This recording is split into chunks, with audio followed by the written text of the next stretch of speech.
voy a confiar que ustedes entienden mi espanhol.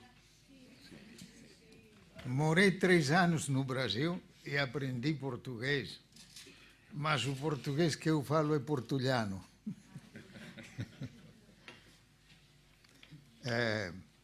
Estou agradecido pela oportunidade de estar neste âmbito do qual estou desfrutando a reflexão colectiva de pessoas de países e universidades tan diferentes. Esta mañana, mientras oía algunos de los discursos, recordé algo que dice Jacques Ellul, el famoso sociólogo y teólogo de la Universidad de Burdeos. Él dice que vivimos na era da suspeita, la era de la sospecha. Ellul analizó sociológicamente la ciudad y la propaganda y las instituciones. Y él dice que vivimos en la era de la sospecha. Y los 3 grandes maestros de la sospecha son Marx, Freud y Nietzsche. Marx nos ha enseñado a sospechar que detrás de todo discurso racional hay un interés económico. Freud nos ha enseñado a sospechar que detrás de todo discurso hay realidades psicológicas como las de la niñez, conflictos complejos. Y Nietzsche abogaba por permitir que las fuerzas irracionales se manifiesten. Lo racional es un esfuerzo por impedirlo. Pero escuchando esta mañana y reflexionando sobre la celebración de 500 años de Lutero, percibo que Lutero dijo algo, tuvo un discurso, y todavía se escucha su voz. Y aunque hay sospechas, porque Lutero era una personalidad extrovertida, escribió acerca de sí mismo y hablaba acerca de sí mismo, en ese sentido un contraste con Calvino, que muy poco hablaba o escribía acerca de sí mismo. De modo que nosotros podemos enterarnos de las angustias de Lutero, del sufrimiento o de los entusiasmos de Lutero, y no necesitamos sospechar. Esas angustias, esos entusiasmos hicieron un discurso de Lutero en sus sermones, en sus comentarios, en su enseñanza, que ha marcado nuestra civilización. Y tenemos que agradecer por esa realidad. Y mi presencia aquí, yo soy un protestante que aprendió su protestantismo en el Perú. Y una persona que me ayudó a entender el protestantismo era mi profesora de primaria, de la escuela primaria, que era una misionera que había venido de Nueva Zelanda al Perú. Y antes de venir al Perú había ido a estudiar teología en Escocia. De modo que yo soy de ese protestantismo contextualizado, que es el que es hoy una fuerza y en el que se está celebrando estos 500 años de Lutero. En uno de sus más interesantes libros, José Comblanc, un sacerdote católico belga que pasó varias décadas en Brasil, desde 1958, escribe sobre la experiencia de las iglesias de los pobres, evangélicas y católicas, en Iberoamérica, en las cuales hombres y mujeres comunes y corrientes hablan entusiastas de la Biblia, han recibido la Biblia y se hacen propagadores del mensaje bíblico. Y esto es lo que dice Comblan. Leo un discurso que fue traducido del portugués al castellano, porque lo tengo en castellano. Dice Comblan: una señal, todos tienen acceso a la Biblia. Este acceso significa que todos pueden conocer las fuentes del conocimiento, no dependen de otros, sino que pueden saber por sí mismos. A partir de la Biblia todos pueden decir cosas que valen. Hasta en la oración pueden dirigir la palabra a Dios. Si esas palabras fueran pronunciadas por personas formadas, no habría en ellas nada de espiritual. Todo podría explicarse por la formación intelectual y por la facilidad de palabra habitual en las clases dirigentes. Lo espiritual está en la conversión radical. Los mudos hablan. La experiencia del espíritu está en que son ellos los que toman la palabra. Se trata de una verdadera toma, de una conquista. La palabra surge de las energías que estaban escondidas en el fondo secreto de la persona. La palabra empieza a resucitar. Y yo agrego, los mudos hablan y hablan buen castellano, porque de lo que hablan es de la Biblia, en la versión Reina Valera mayormente, que es del siglo XVI, del momento en que el castellano está en su siglo de oro. Y me ha tocado estar en lugares tan distantes como el sur de California, los alrededores de Buenos Aires, el barrio de Vallecas en Madrid, y escuchar a estos mudos que han aprendido a hablar porque de alguna manera la palabra les ha comunicado algo. La Reforma Protestante fue un movimiento espiritual y religioso que tuvo profundas consecuencias sociales, políticas y culturales. Empezó con el drama espiritual de un monje agustino y profesor de teología, Martín Lutero, quien buscaba una relación más profunda con Dios. La encontró en la Biblia. Como muchas otras personas de toda la Europa de comienzos del siglo XVI, llegó a la convicción de que la Iglesia Católica Romana necesitaba reformarse en lo moral, en lo doctrinal y en la vida cotidiana. La jerarquía de la Iglesia se resistió a las reformas y condenó a Lutero. Y pese a ello, la protesta de este monje apasionado se extendió especialmente por todo el norte de Europa. Claro que tenemos que tener en cuenta la situación de ese momento histórico.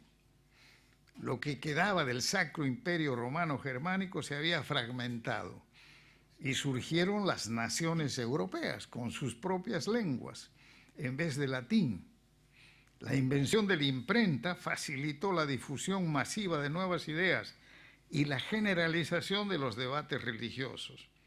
Nuevas clases sociales fueron sustituyendo el orden feudal vinculado a la estructura y prácticas de la Iglesia romana.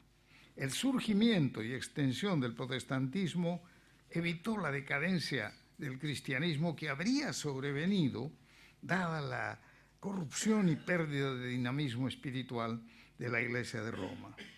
Surgieron así las iglesias de la Reforma, pero el impacto del movimiento que generaron transformó al continente, de manera que la Europa moderna es fruto de ella. Numerosas transformaciones sociales, culturales, lingüísticas, educacionales siguieron a la aceptación y el desarrollo del protestantismo.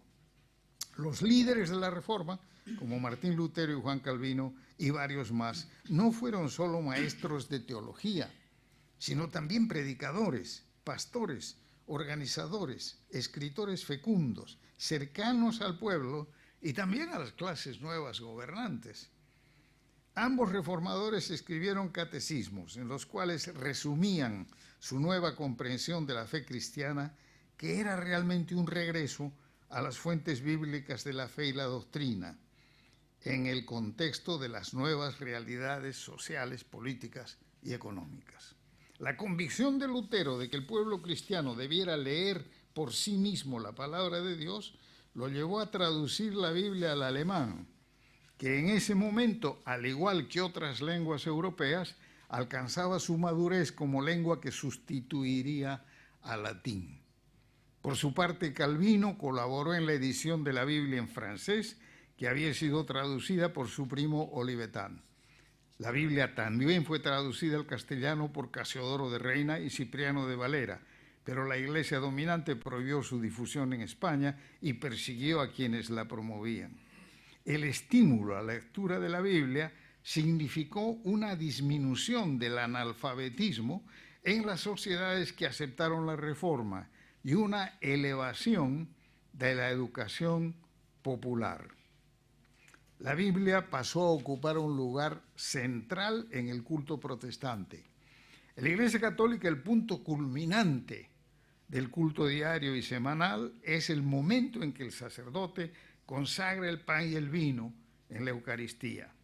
En las iglesias de la Reforma, el punto culminante del culto pasó a ser el sermón, en el cual se exponía un pasaje de la Sagrada Escritura explicando su significado y su aplicación en la vida diaria.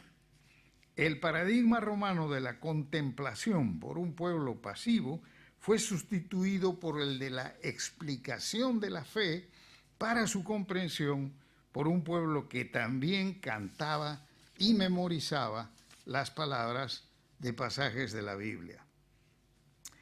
Por otro lado, el énfasis de los reformadores en que los curas no debían tener el monopolio de la enseñanza y la predicación condujo al sacerdocio universal de los creyentes, una doctrina y práctica que, empezando en las iglesias, iba a afectar las sociedades. El paradigma de una presencia pasiva del pueblo en la misa fue sustituido en las iglesias de la Reforma por el de la participación del pueblo en la música y el culto. Y en el caso de Ginebra, Calvino, la forma episcopal de gobierno jerárquico de la Iglesia fue sustituido por un gobierno congregacional en el cual todos los fieles deliberaban y decidían acerca de los asuntos eclesiásticos. Esta práctica democrática en el nivel de la Iglesia significaba la sustitución del paradigma de la Iglesia como organización vertical y jerárquica por un regreso a las nociones bíblicas de pueblo de Dios y comunidad de los creyentes. No cabe duda de que esto fue decisivo como preparación de los creyentes comunes y corrientes para participar también en el gobierno democrático de sus ciudades y países. Los estudiosos reconocen hoy que sin un espíritu democrático no es posible construir una sociedad verdaderamente democrática. En la historia de los países europeos hasta el presente se puede ver el impacto del protestantismo en la formación de un espíritu democrático. Los cambios de paradigma que trajo la Reforma del siglo XVI a la sociedad europea dieron lugar a formas de vida de iglesia que se acercaban más a la enseñanza bíblica. En los siglos siguientes, las formas de vida social fueron cambiando y aún dentro de las propias iglesias se dieron retrocesos a formas de los paradigmas que se habían dejado atrás. Se dice que 100 años después de Lutero, la iglesia luterana se parecía a la iglesia católica que Lutero había querido reformar. Dentro del protestantismo se reconoce que las iglesias de la Reforma pasaron a veces por épocas de decadencia y debilitamiento de los paradigmas bíblicos. En los siglos XVIII y XIX hubo movimientos que se conocen como avivamientos y que trajeron renovación a las iglesias protestantes con un regreso a los principios bíblicos. De hecho, la gran obra misionera protestante de los siglos XIX y XX surgió de dichos movimientos de renovación, como el pietismo, el metodismo y las iglesias de tipo bautista y anabautista, vinculadas a la llamada Reforma Radical, que no fue reconocida por los reformadores luteranos o calvinistas en su tiempo. Digo yo que nosotros hablamos siempre de nuestros padres, los evangélicos latinoamericanos, por ejemplo, y decimos que Lutero y Calvino son nuestros padres, pero ellos son nuestros abuelos. Nuestros padres son los pietistas, Zinzendorf, los que llevaron el movimiento misionero a lo largo del siglo XIX. Claro que eso me pone a mí en la dificultad como estudiante, como estudioso de la misionología, de reconocer que hasta mediados del siglo XVIII la misión cristiana la hicieron católicos, la hicieron las órdenes. El movimiento misionero protestante empieza a mediados del siglo XVIII y luego el siglo XIX es el siglo en que se vuelve un movimiento de alcance global. Vamos a tener que acelerar. Creo que es importante, como parte del tema de la contextualización del protestantismo, reconocer los cambios que se han dado en el catolicismo.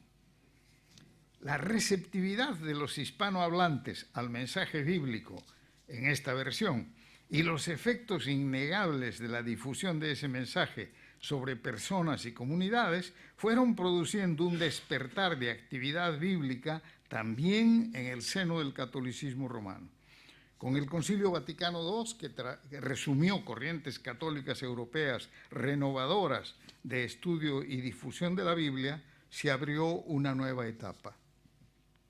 Más de un sacerdote o misionero católico ha contado cómo el contacto con predicadores evangélicos le abrió el camino a un aprecio renovado de la Biblia.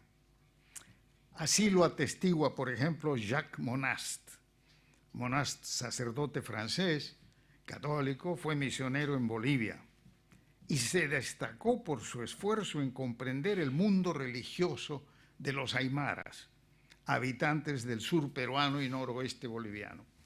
Su libro, Los indios aymaraes, es una magnífica etnografía religiosa, por la cual desfilan como protagonistas quienes él describe como algunas bellas figuras de diáconos de la Iglesia protestante. Cuenta de su amistad con un diácono bautista en la localidad de Corque, a quien admiraba mucho.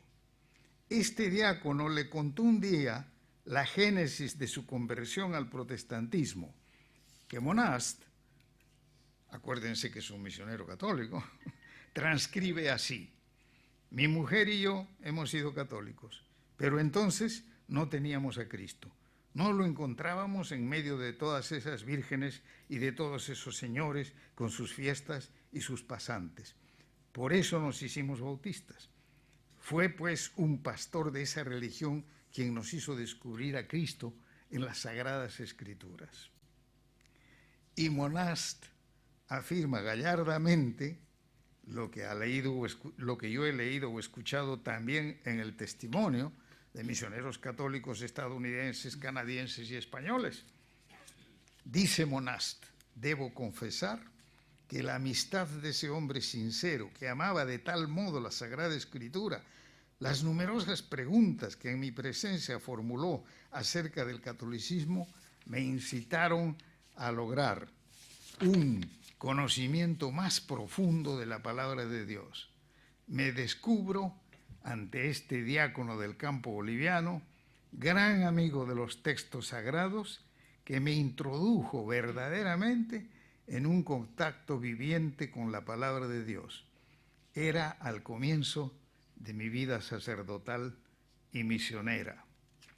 De modo que aquella experiencia de Lutero, de la cual él escribió y comentó de tantas maneras, sigue corriendo por el mundo. Y aunque le podamos aplicar en nuestra era de sospechas, no podemos negar su realidad, la realidad transformadora de ese descubrimiento de la palabra de Dios. Gracias.